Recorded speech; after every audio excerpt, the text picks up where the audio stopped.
నేను BRS party నుంచి గెలిచిన. ఈనాటికి కూడా నేను బీఆర్ఎస్ ఎమ్మెల్యేనే. నేను బీఆర్ఎస్ పార్టీ నుంచి గెలిచిన, ఈనాటికి కూడా బీఆర్ఎస్ ఎమ్మెల్యేనే. జగిత్యాల అభివృద్ధి కోసం ప్రభుత్వంతో కలిసి పనిచేస్తున్నా. జగిత్యాల అభివృద్ధి కోసం కలిసి పనిచేస్తున్నా. డేట్ అటు ఇటు రాయట్లేదు, ఎందుకంటే నేను పర్టికులర్గా జాయిన్ అవుతుంది పోలేదు కాబట్టి. పోయి నేను కలవడానికి పోతే తెల్లవారే ముఖ్యమంత్రి గారు కలిసిన తెల్లవారే ఎలాంటి అథెంటిసిటీ లేని,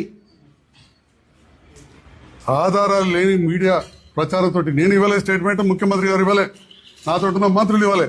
కలిసి పనిచేస్తామని చెప్పి పోయి నేను చాలువ కప్పితే వారు నాకు కండవ కప్పితే నేను కాంగ్రెస్ లో చేరిట్టని చెప్పి బీఆర్ఎస్ నాయకులు వచ్చి నా హాస్పిటల్ మీద రచ్చ చేసి నా దిష్టి బొమ్మ తలబెట్టారు. నాకు ఒక అవకాశం కూడా ఇవ్వలేదు వివరణ ఇవ్వడానికి, నాకు ఒక నోటీస్ ఇవ్వలేదు. మన కవితమ్మ అదే అడుగుతుంది కదా, మీరు నేను ముఖ్యమంత్రి గారిని కలవగానే వారికి చాలా కప్పితే నాకు కండవ కప్పగానే తెల్లవారంగానే నా ఇంటి మీద దాడి, తహసీల్ చౌరస్తాల దాడి మీరందరూ కూడా చూసిండ్రు.